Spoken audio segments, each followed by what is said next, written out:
Okay guys, good morning and welcome from our studio in the Netherlands. It's actually my home, as you can see behind me, because we are in another lockdown. And this is actually where it's all about today. Now, I see a lot of people online that go like, hey, I want to sell all my gear because I can't shoot anymore and I don't feel like it anymore. And today I want to address exactly that topic because I think we all struggle with this. We have lockdown after lockdown. We don't know any perspective. When can we start shooting again? When we can do events again? So I can understand it, that one day you're just done with YouTube. You're done with everything else that you watch, Netflix or Disney. Can you really finish that? But anyway, today it's going to be about finding new creativity until this all blows over. So join me for today's episode of Digital Classroom. And of course, Digital Classroom is made possible by BenQ and Rogue. So let's start.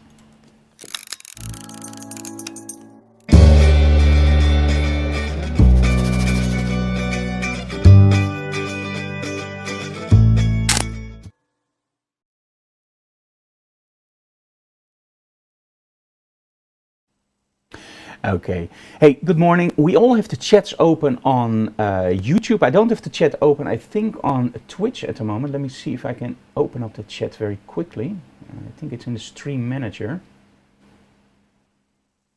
Yeah, I think you can also at this moment comment on Twitch because we have the chat open. I don't know if that works 100%, but YouTube I can see the Twitch. So hey Martin, goedemorgen in Dutch. Okay, so we are all locked down, right? Almost constantly. And there's one thing that is very frustrating for a creative person, and that's actually not being able to do that creativity stuff. Now, I know it from firsthand. The first lockdown, of course, you were everything is new, and you go like, oh, I'm gonna do a lot with my guitars, I'm gonna do a lot with this, I'm gonna do this and this, and you end up with just sitting on the couch and waiting for it all to be over, because somehow I think we need prospect. In other words, we need something to look forward to be creative, because I find myself this year or last year totally not creative. There's all these ideas when you go to bed, and then the next morning you wake up and you go like, let's just sit on the couch and watch Netflix or do a live stream or do something. And you find that when you do it, you get a lot of enjoyment from it, but it's that step to do it, because let's be honest, the next day you're free again, the next day you're free again. And if you still have a job, that's awesome. But for me, last year, I think I thought maybe 3 or 4 workshops, that's it, and 1 event. And normally I teach twice a week. Now, that teaching part isn't the real thing that is missing. It's mostly the part of that creativity, creating those shots. And also, hey for Enoweek and hey for Paul. So, hey guys. So anyway, it's that part of creativity. I think we really need this, because I know that when there aren't any lockdowns, so no pandemic, I'm very creative. Even when I'm off a day, I'm constantly creating stuff. And now I feel like I'm almost locked down myself into a little bubble of not creating something. And I thought, you know what? Stop this. We can't have this. I can't sit here for a year just watching television. It's not healthy. So I started doing a lot of mountain biking. Now, one of the things that I love to do with mountain biking and everything else is take photos. And this actually triggered me for the final part where this broadcast is all about. So what do you do when you're locked down in your home? You watched all the Netflix stuff and you really think we need to do something creative. And this is where I came up with the idea I'm going to show you now. And it's actually not really an idea, it's just very simple. So this is my Instagram. Now, normally on my Instagram, I have a lot of pictures from models, right? Because we do model photography. And you see with a lot of photographers nowadays that those Instagram stories are dying down like crazy, because if you don't have something to post, don't post anything, right? Because you don't want people to be bored. But you also want to post something because you need that feedback, you need that social interaction, especially nowadays. But there's something you have to think about. Now, I'm mostly a model photographer. We do celebrities, we do models, we do, of course, assignments, we do families. But mostly what you know me guys from is model photography. So what happens if I change my whole Instagram over to landscape photography? I will lose a lot of followers because people aren't interested in landscape photography if you love model photography, right? Or maybe you do and you stay, but you lose a lot of people. Maybe you gain a few new followers. So let's say in that year, you gain a lot of new followers for landscape photography. Now the pandemic is over and you start doing your model photography again. You did lose those followers. So this is why I came up with something to keep my Instagram more interesting, and I hope you guys follow me. The first thing I will do is just post some stuff from behind the scenes, what I did in the past. For example, this was shot during Photoshop World, and we had some time left, so I said to all the attendees, like, okay, all the attendees, no, a few of the attendees, do you have a smartphone? Yes, okay, come on stage, let's make some pictures with your smartphone, in the case of using your smartphone as a light source. So I'm slowly just posting some of those stuffs, like for example here, where you see the crowds behind, in front of me, and just a little story like, okay, this was it. Professional imaging, I really loved teaching, and let's hope we start again. So by that way, first you trigger some memories from people like, hey, those events were awesome, and you trigger some, yeah, we really want to do that again, so let's get through this. Another thing that I love to do, of course, is scan my old images. So I asked my mom, like, hey, do you have old photos? Yes. And I scanned a lot of those old photos, and one of those is, for example, this one. You can see me, very, very young, on a BMX jumping over some kind of obstacle. My granddad actually took that photo. So this is another part that you can do. And remember, those photos were there for many, many years, and nobody touched them because you're busy, you don't have time. And when I'm free, I want to do something else, right? And now, because you have so much free time, you start scanning your old negatives. But that's not all. Because now you go like, yeah, Frank, so, okay, you post old images, you post your memories. So, okay, now comes the tricky part. Of course, you also want to trigger your own creativity. Now, do you remember that when you shoot models, you're sometimes stuck in a certain light setup? You love that light setup and you keep repeating it. And then at one point you find out that if a model comes into your studio, and you go like, oh yeah, okay, set up the lights, there we go. You take the picture. And then you realize when you look at your portfolio that at one point when you started out, all those images look different because you were looking for stuff to do, right? What happens when I move the light there? What happens if I move the light? Oh, what happens when, you know, that thought process, right? You go crazy, you want to do all that creativity. But at one point you start to know that this setup really works. And then with some photographers, and this is why I love teaching workshops, because that won't happen with me because I have to do it over and over again. So I try to differentiate that. So what do? Sometimes you find that you are stuck in that light setup because it works. And let's be honest, it's your work, so it has to work. So your portfolio begins very creative with a lot of different stuff, and then slowly it gets into, you could say it gets into continuity. In other words, it looks the same over and over again. There are actually certain certifications that you can get for a photographer, which you can only get if you show that you can do continuous work. So in other words, if you send in my portfolio, which I actually did, it will get knocked down like, no, this is not good enough. And I go like, this is not good enough. This is my best work. This is great stuff. No. And they show me an example, send me 10 images of this. And then you see a portrait of somebody against a white backdrop. And I go like, why should I send in 10 images like that? Because then you prove that you can repeat the same thing over and over. And let's be honest, if I send you in something like this, with the plane, and after that something like, for example, this, do you really think I would not be able to do a white backdrop 10 times? But this is where a lot of photographers actually lose their awesome creativity. And you hear from a lot of people, especially with musicians, for example, oh, the earliest albums were great, Metallica or whatever. And the earliest albums were great, but later they found that commercial tone and now everything is boring. And you find that musicians often go like this, first album is great and then it just falls down. You do the same thing with movies. Jaws 1, amazing movie, right? Absolutely awesome. Then you go to Jaws 2, Jaws 3D, and you just go like, yeah, we found that formula, it works. And let's be honest, if you watch the movies, they are awesome. But it's not that magic of Jaws 1. So how do you get that magic back and how do you create it? And this is the part where it's about today. We have to make sure that we start learning that lighting again in a different way. So what I started to do is I set myself a challenge.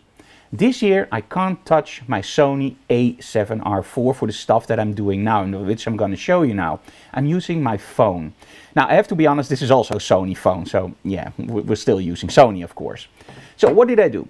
I grabbed some LED lights. In this case I'm using Nanlights LED tubes, and the cool thing about those is that you can actually set them in different colors and they're pretty bright. And I'm using Lume cubes. So I have a whole studio set up here in my home with 2 LED tubes from Nanlight and 1 Lume cube, or 2 Lume cubes depending on what I need. The cool thing about Lume cubes is that you can also use, for example, a snoot, a gel, a grid and whatnot more. So you literally have a small studio.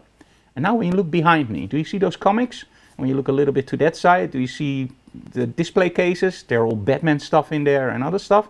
So I have a lot of action figures too. So what I try to do is create something cool with those nanlights and of course with my Lume cubes. And then you get stuff like, for example, this. This is my music stuff, an old drum computer. And these are not images that are awesome, but these are images that don't have to be awesome. The thing is, we have to get through this pandemic. We have to get through this lull of creativity where we lose our creativity. And I know a lot of people online will accept from me that those are not stellar images. I'm not a product photographer. I'm just playing. But by showing stuff that is different from catalog stuff, or from history, my old catalog, let me put it this way, and shooting landscapes, which is totally different from me, I'm actually showing that I'm still experimenting with lights, and I'm triggering also other people to do that. And I also do that by showing a light setup. So in this case, you see that we're using 2 of the NAND lights, 1 on each side. And you can see that I just piled up some studio gear in the back. And again, it's not perfect. It's about the idea. It's about stuff that you can also use in your model photography. For example, build a backdrop, light the backdrop, how to make sure that the front jumps out. This is stuff where you normally don't have time for because the client or the model comes in, expects the images they see in your portfolio, and you have to shoot it. Because now we are all locked in, we can simply go like, okay, I really want to know how to make that backdrop jump out. Okay, let's build some studio gear, put a drum computer in front of it, and first do a big one, then do a smaller one, and experiment with that.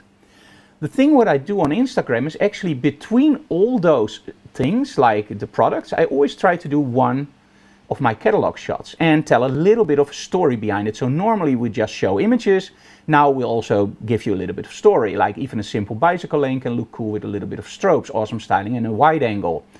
And I think this is both a tip, a little bit of an image, and also to make sure that when people scroll through my Instagram stories, they actually see that I'm mostly a model photographer. So I also get new followers and it can grow. Okay, let me see if we have any questions online.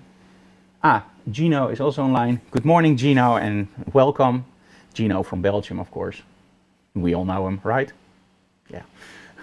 So, and also when Anouk makes a video about tether tools, I'm now also presenting those videos sometimes, and she does a great job with tether tools, of course. So make sure you follow her Instagram on tether tools NL. It's very interesting. She uploads a lot of stuff for photographers, tips and sayings, and also new products. She makes videos, so make sure you check out tether tools NL. But then when I'm in the store, I also try to make some images from tether tools. So in this case, it's just with my phone, you know, it doesn't have to be great quality. But the real part is, take out some of your action figures and have some fun with them. The cool thing is, a while ago, I switched over to mostly a mobile workflow, meaning using my iPad Pro in most cases to shoot and to edit the images. Now, you might wonder like, hey Frank, you have this really great laptop. Why in the heck should you use an iPad Pro? Reason is very simple. Battery life is to die for, just the whole day. A lot of brightness, so when I'm shooting outside, I can still see my screen, or in the attendees of the workshop can see the screen. But most of all, because of the Apple Pencil, you don't need to bring a whole laptop and a drawing tablet. You can just take your iPad Pro and just draw on it. The thing is, normally when you're very busy, you don't have time to test everything out. You see where we're going here? By shooting those action figures and by just experimenting with different apps, with different techniques, I'm sure that a lot of the techniques that I learned now from shooting those action figures will literally immediately drop down to my model photography. So I think when you look at my portfolio starting 2020 and the middle of 2021, when we can start shooting again, it will be a different look. Maybe it will be the same for some people, but it will be for myself a lot of nuances there that will be totally different. So this is why I highly advise you grab out some of those action figures. And in this case, what we did, by the way, and you can see that here, is I have that snow spider, I have a little action figure here, and what's on the floor is just an old towel. It's actually a blue towel, but because we're using blue lights and because you can't see it after the retouching anyway, I get the idea that he's not on a normal carpet or whatever, but it's a little bit of snow or whatever. It's an alien world, right? Okay, so here you can see that I'm shooting Anouk with her certificate. I'm using a few model photography shots and again a few backstage shots. model photography, and then we start doing something with guitars. So that's also one of my hobbies, of course. I got the new pedal in, and don't worry, this is not the $500,000 I believe they ask for it now, the Klon, although that's a joke. That's, I believe, serial number 1. But this pedal, for people who don't know, it's a live stream, so let's just talk a little bit about this. This pedal is very famous. It's an overdrive pedal, so it gives you that nice bluesy look, or a little bit more over-the-top rock. And somehow it got like this humongous following because it's a really great pedal. And they start charging amounts for it. That's insane. Like, I believe 5,000 euros is a normal going price for this pedal. And not in 5,000 years, not in 5 gazillion years I'm going to pay that. And there are a lot of clones out there. The clone, you get the idea, right?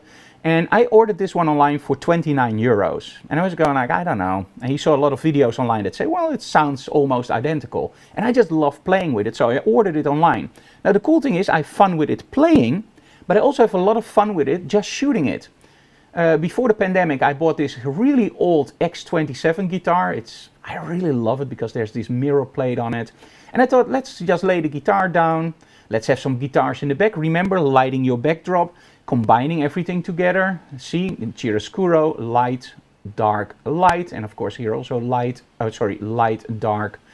And then that guitar on the front and the clone, making it, you see all those things in there. It doesn't really look like a great professional image, but there's so much in there that I'm experimenting with, like converging verticals, the leaning line of the guitar there, the reflection of the mirror. How do I get that out? So there's a lot more in the shot that you as a viewer see. I'm using over-the-top red. So how do I make sure that it doesn't clip on the iPad Pro? A lot of stuff where normally you don't have time, because if you mess up an image, your image is gone. If I mess up this image, I just delete it and I continue because time enough, right?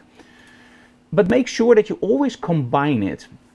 Now, for me, we shoot also a lot of artists, celebrities, and starting bands, of course. So sometimes I also throw that in because I don't want people to forget. And this is, of course, a very famous Dutch artist.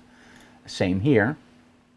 But this way you also keep yourself into the viewpoint, like, hey, I'm still doing this stuff. Don't worry, as soon as we come back, we are in the market again.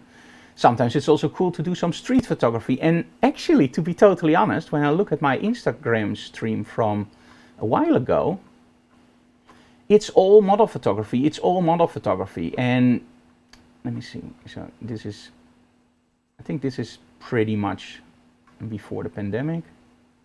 No. Anyway, you get the drift, right? Before the pandemic, 99% of what I posted was all model photography, and sometimes a behind the scenes shot. And during the pandemic, I slowly started doing less model photography and doing some more fun stuff, like, for example, this, or that we got the RGB mini link in, which you now actually see that we're using for our live streams.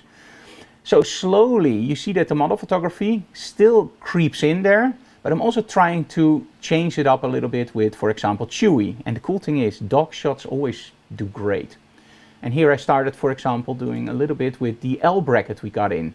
Now, you can take a picture of an L bracket like, hey, this is an L bracket, boom, image, great.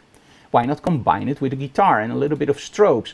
And this is what I mean with the stream today. Challenge yourself. If you have to take a picture normally of an L bracket in a normal situation, what do? I put the L bracket on my camera, I take a picture, I upload the picture, and it's done. During this period, I try to do, okay, I have this L bracket. Let me think about it. What can we do with the L bracket? Oh, let's put the Air Direct on it. That looks great. Okay, let's put it next to a guitar. Oh, that's nice. Okay, let's try. You see where I'm going? And this is the thing that you normally don't do with your model photography, because everything is, oh, we know this works. So push yourself. Another thing, of course, is creating stuff with a more special effect, like, for example, here. So using a wide angle. And these are, of course, techniques that I already knew, but hey, keep them in. Now, one of the things that I love to do, and you know that, is working with a lot of contrast. And one of the things that I love about horror movies, for example, is that you don't see what's coming. Imagine this. You see a horror movie and you see a text in the screen going like, hey, in 10 seconds there's a scare. Do you think that movie is still scary? And then they turn on all the lights and you see the clown coming in, the clown of course, because that's scary, and you see him coming in and you see a text like, hey, the clown is now coming around the corner. You look at the, oh, there's the clown. And everything is brightly lit, the clown comes up to you. Is that scary? Well, if it's a clown, maybe, but no. Now imagine this. You don't hear anything and you don't see anything. Everything is really, really dark. And you start focusing on that screen. And then from one point you think you see something. No, it's on the other side. No, it's there. And then the strings come in, of course. That's really creepy. And then you see it, right? For years I've been wondering, like, okay, how do I get my models to pop up? But you still have to figure out, like, hey, what is this? And immediately after everything started, I started doing that with a Batman mask.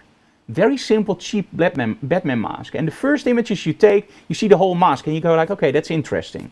Then you start figuring out the light a little bit more and you go like, okay, now I see a part of the Batman mask. But then you find out that when you don't light it completely, you can't see it's a Batman mask. Like, for example, here, you can see it a little bit.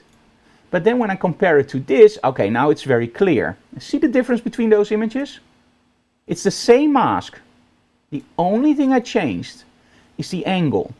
And this is so incredibly important because when I do model photography and I like to use those high contrast setups, it's often that details just fall away.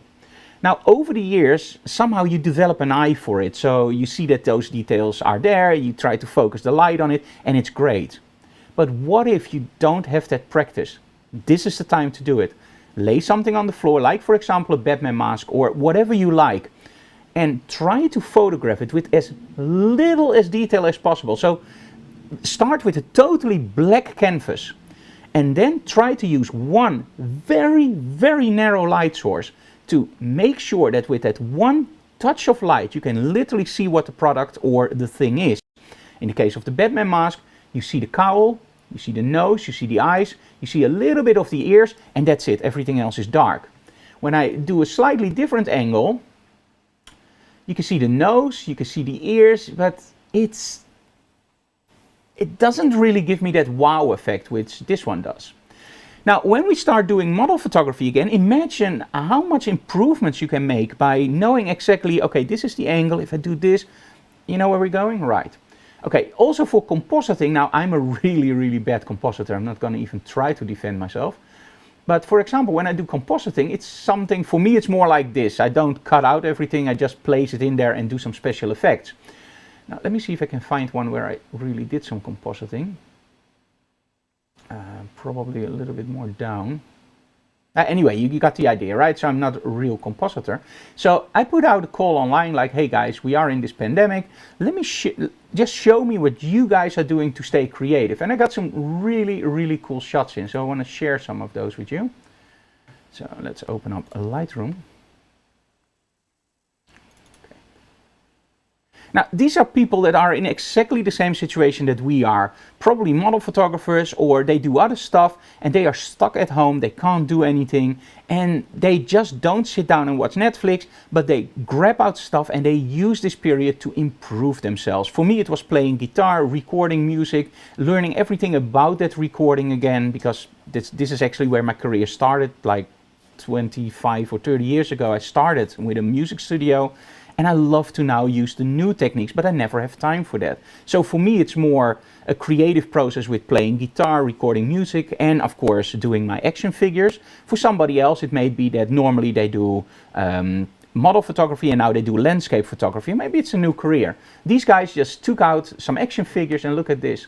The cool thing is he didn't just shoot the action figure. You also see smoke. You see some stuff in the backdrop. Remember the backdrop, how important that is? And often forgotten. Even those little reflections here, think about when they are gone. It's this boring image. And this is what you can get out of stuff like this.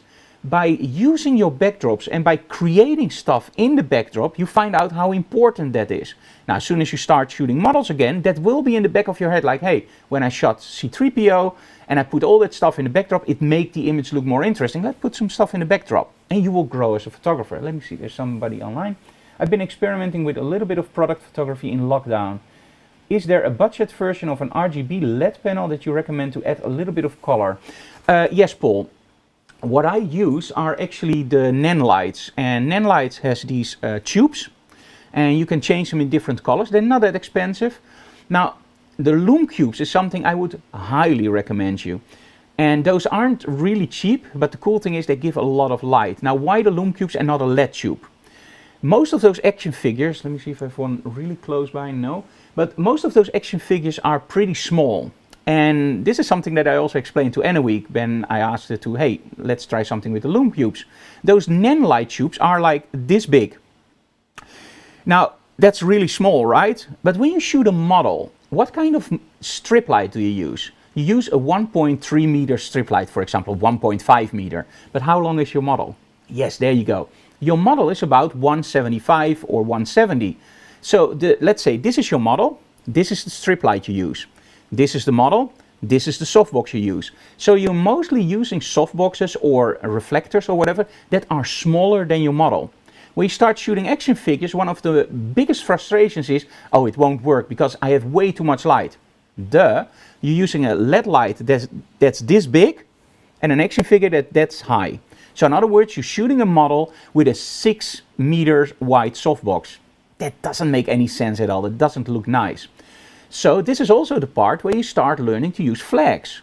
You literally, that NAND light, if you place a few cardboard boxes in front of it, or sorry, cardboard pieces in front of it, you can literally make that light smaller. And this is one of the parts that you can use again when you do model photography with your big strobes. Use flags to create shadow transfers. So everything is translated back towards creating that model photography again. See, there's a learning process. So budget versions, I would go for a Lume Cube with some grids and a snoot to make the light really small. And of course, 1 or 2 of those NAND light tubes, because you can change them in any color you want. Is that budget? I think for about 300 euros you will be done. It's not really budget, but okay.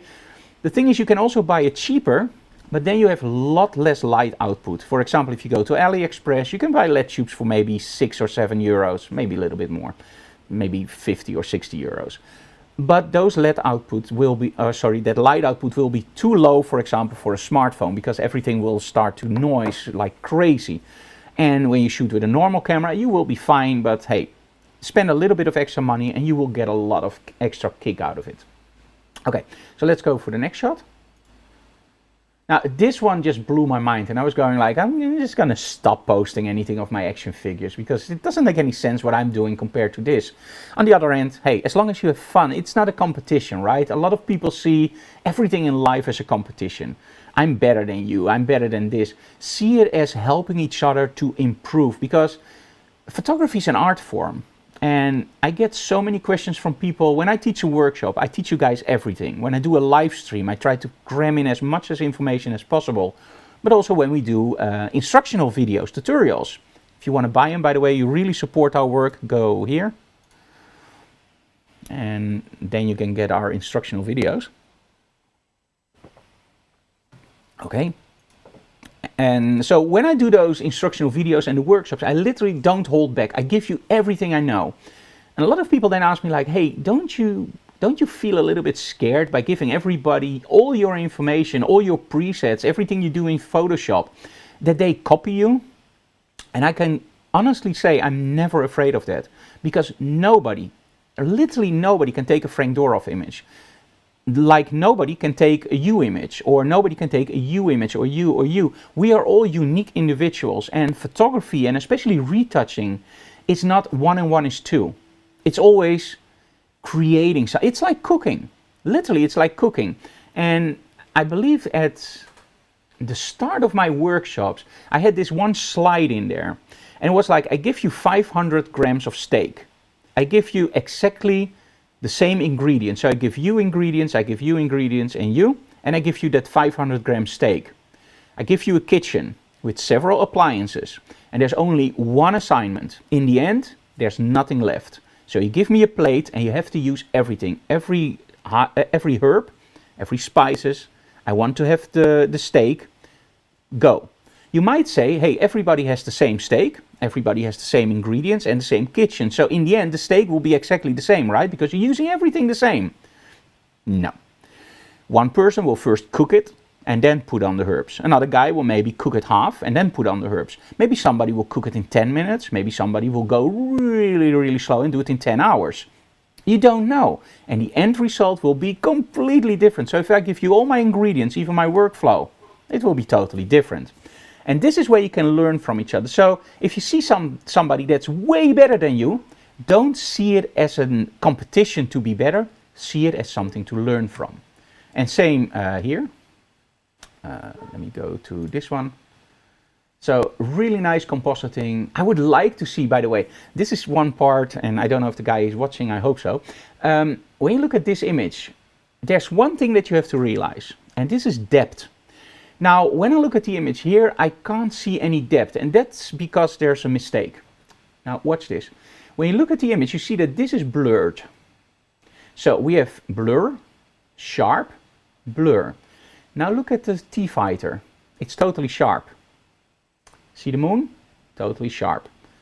This is something that is worth experimenting with. And this is also something that you now have time for. What I would have done is, if this is blurred, the T-Fighter, of course, is a lot further back. So make sure that you also blur this. And this is where you start to realize that compositing is way more than just putting images together. It's also making sure that if you have focus fall off, that the thing in the back has to be totally out of focus. So make sure that if you shoot that X-Wing, this the front plane if you don't know.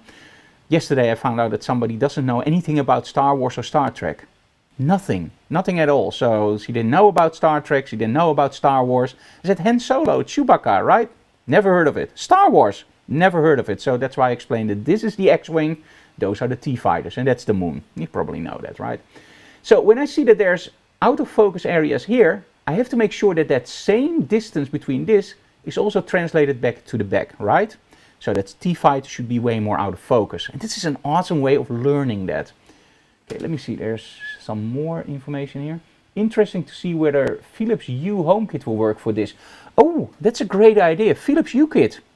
Why not? The only problem is, if you use a Philips Hue kit for this, you have to make sure that you bundle that light beam. So this is where you start using those flags, right? And you can use phones for it. Very, very expensive, of course. But you can use also other stuff that you have. For example, if you have a card from your son, like, hey, you're the best father. I just love those kind of stuff. You can use that to block off light. And that's the cool thing about it. As soon as you start shooting models again, you can make it bigger and you learn something new. Okay, let's go for the next shot. Yeah, this one is awesome. I just love this. I can imagine how much fun it is to create this. Look at this. So you have these explosions in the back, you have the part of the Christmas tree, something on the floor, a little bit of snow, probably like maybe powder sugar or whatever, because we didn't have snow here yet. All those lighting effects are in there. You even see that he's looking away, he's pointing somewhere, you see some drones in the back. Remember about not showing everything, make it a little bit darker. Maybe you see it only after you looked at the image for 4 or 5 times. Isn't that awesome that you look at an image for 10 times and then you look for the 11th times and you go like, what the heck? I never saw that before. Like this fire in the back, by the way. This is the first time I see that. And look at him. He's tripping over and shooting. This is just awesome, right? And how much fun is it to create this? And normally you don't have time. So be creative. Okay, let's go for the next one. Great. I don't know from which series this is. This is where I show that I'm not a real nerd, probably. But look at the ice. He's literally standing on ice. I don't know if this was the original, because some of those action figures really come on those icy surfaces. But even then, look at the back. And this is what I mean. You can shoot this against a normal, simple backdrop, or you can create something really, really cool about it. See this little motion blur effect here? Yeah, I love this. And finally, we also got this one in. Now this one is a little bit more standard, but again, something in the backdrop. You can shoot it standard or something in the backdrop. And this is where it's all about today. Just be a little bit more creative with stuff. So let me see if we can open up my Instagram again. There we go. Now the cool thing is, by learning what lens flare does and what everything else does, you can also, as soon as we can start shooting again, do, for example, stuff like this. Now, I get so many questions about people that, hey, how did you shoot this?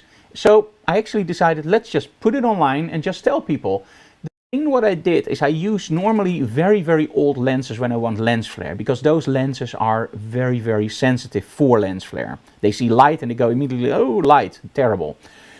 modern lenses often have a coating, and that just blocks that lens flare off a little bit. And of course you don't want lens flare if you don't want it, but if you do want it, it's very nice to not have that coating.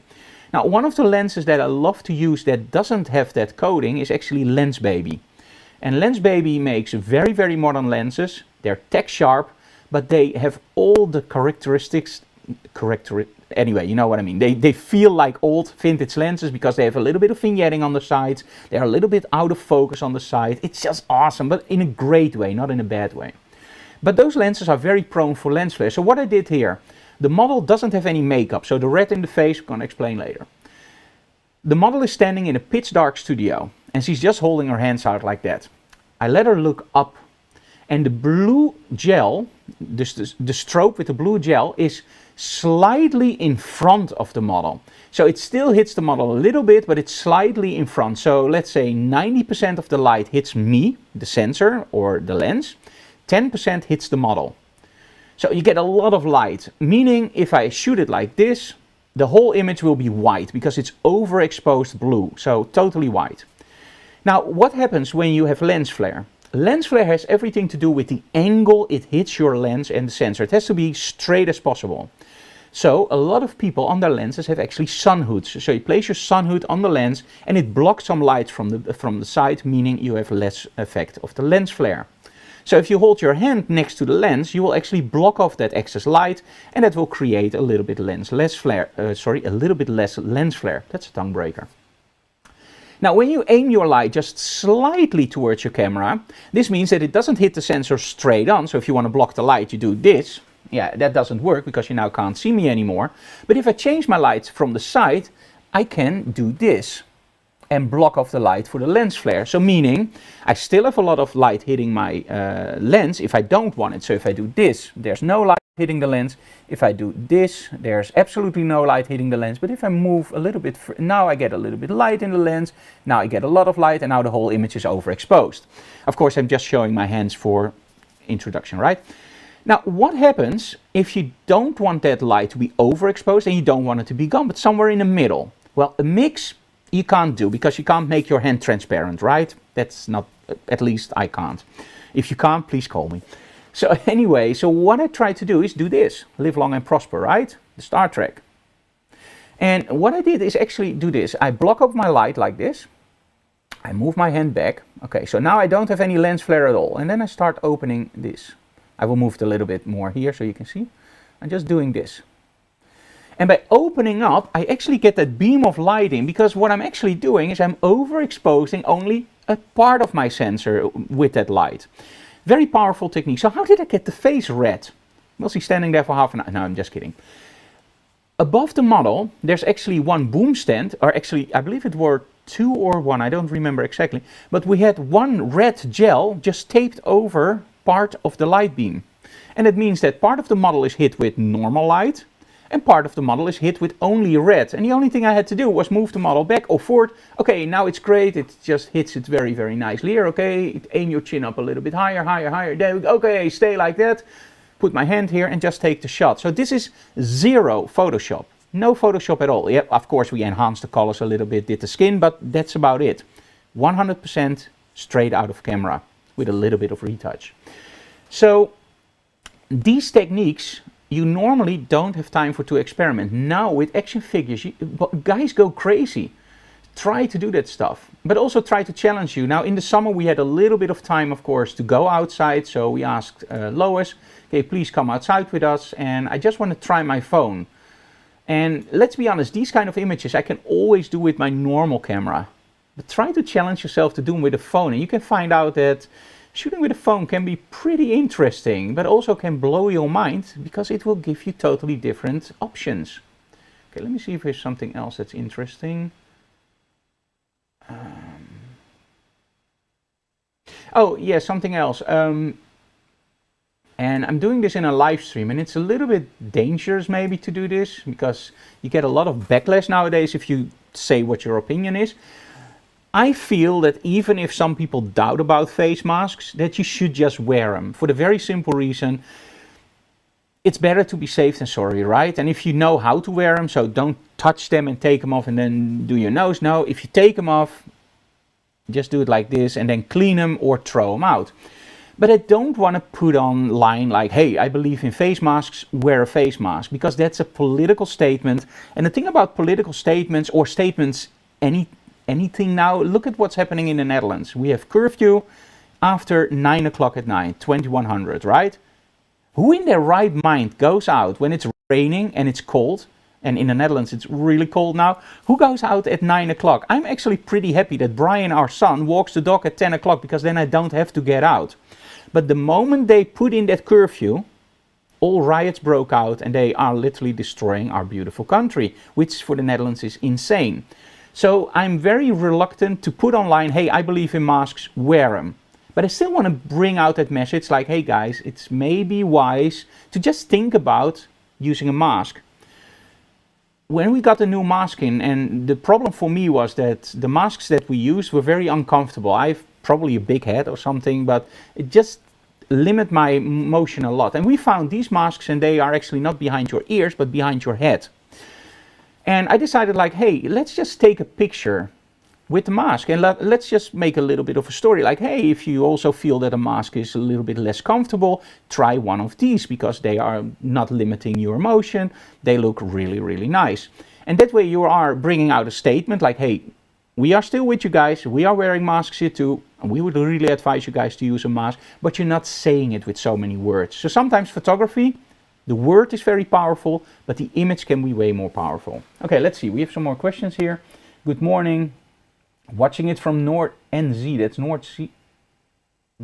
Okay. Where's NZ? Probably America or North Zealand. Nah, there's not North Zealand. I don't know. Anyway, so good morning. Okay, something else. Let me go a little bit back. And let's just go here. The 360 camera. So a while ago, I was approached by a Dutch importer for Insta360, and I somehow have this longing for new technology. I think you guys know this, right? We all love new gear. And for months I was thinking about, okay, what can I do with this 360 camera? And then finally I got this idea and I emailed him and I said, hey, send me one of those Insta360s. I have some ideas for during the workshops. And we actually started out with using the 360 by giving our models the 360 camera and then taking a shot with my phone. The cool thing about this is that it's not like a real behind the scenes image. It's literally an image where the model also is part of it. And when the model holds that 360 camera, you can create something really cool. Then Frank, why don't you have any of those images? Well, I actually shot 2, and that's when the pandemic broke out. And because I wanted to know a lot more about the 360, I actually started taking it out with me for mountain biking. And these are the ones that you probably know. It's just the little planet, right? But what if you inverse the little planet? You get stuff like this. And you see where I'm going, right? Because you are now not stuck in your work routine and you have a little bit more free time, use that free time, please, to experiment with stuff, with extreme wide angles. Try to experiment a little bit more with motion and all the other stuff. So anyway, we talked a lot about that. Let me see if there are any questions online. Oh, New Zealand. See? Okay, here we actually tried one with behind the scenes, you see? And this was one of the first ones, and I did like this as a behind the scenes image. We do this for Patreon, and I don't know, I really liked it when the model held it in her hand. Let me see if I can find one really fast. I didn't plan this, so let me see if I have one. Let me go down. I don't think so, that I didn't upload them because I wasn't really satisfied about how they turned out, and I thought, you know what, we can do that next time. This is also one of the points, never extend anything to the next time. Just do it, because you never know if there's gonna be a next time. It sounds really dark, but hey. We literally went from teaching twice a week to in 1 week not teaching at all, so strange things can happen. Now I don't have one where the model is holding it, sorry guys. I really would love to have shown you that. But here you can see that I'm already experimenting. We just put it into flowers and just aimed it up. So the 360 camera is here laying on the floor. And I just took a shot, and then later in the app that's actually with the 360 camera, I just created something that was a little bit more out of this world. I really love this one with the tulips. Maybe I do have one where the model is holding it.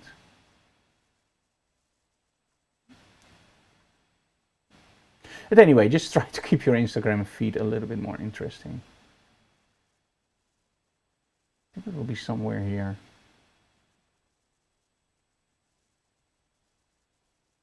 Yeah, no. Okay, anyway, I don't want to keep too much of your time. Let me see if I can find one. And otherwise, as soon as we start teaching again, you will see those images coming up a lot, because we are going to use that 360 for almost every single light setup. Now, some of those light setup, I already promise you, I will put on normal social media. But most of them you will find on our Patreon. So let me give you that link. Let me see. And the cool thing about Patreon is that every month people can send in their images, and you can get a full portfolio review. So I get the images in and I do a full review on the image, but I also retouch the image for you guys. And all the Patreons can actually see those videos. Those videos are often like 10 or 15 or maybe 20 minutes long.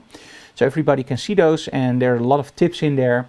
But also there's a really nice community where you can post your images and you get critiques from the other ones.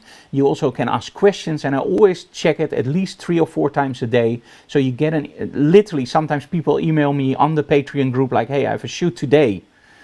And I literally respond within an hour. So make sure you check that Patreon. It starts with $1 a month. So you can also go up in tiers. I believe from starting at $10 a month, you can send in 1 image each month and you get your own personal video. But it starts at $1 a month. And you really support us by going to Patreon and joining us. Okay, so that's it for today. Let me see if there are any questions. Okay, sound was a little bit stuttering. I can explain how that happens. Anyweek actually tells me that, but it's also cool for you guys to know. We are broadcasting from a laptop, and I'm using a different screen for screen sharing.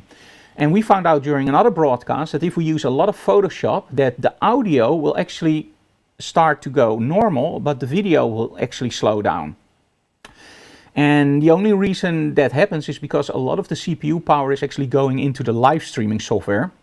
And then when Photoshop takes that streaming software, literally chokes it, it will start to drift. And this is something that we have to prevent. And that's why we're actually also using, how do you call it, an iPad Pro for actually normally where I retouch. So most of the retouching that is done from our home will be done on the iPad Pro and the reviews. And when I'm in the studio, of course, that's when we use different computer from the streaming computer. So that's where we show the Photoshop stuff. Okay, that's it. Okay, thank you so very much for watching, guys. Leave comments below if you want to see a guitar stream again, because next stream could be a guitar stream. What is a guitar stream? It's just me playing something on guitar and showing you a guitar or product. If you like that stuff, leave it in the comments below, because I don't want to put stuff online that people are not waiting for. But I think those streams are pretty fun. Okay, if you have any questions, just leave them in the comments below on YouTube, because that's the part where we always check everything, and Twitch doesn't save the videos and the comments. So thank you again for watching, guys, and make sure you check out our Patreon. I'm very sure you're gonna love it, and you really support our work. And again, thanks to BenQ and of course Rogue for sponsoring Digital Classroom. See you again next time, guys, and please stay safe and wear masks. See you.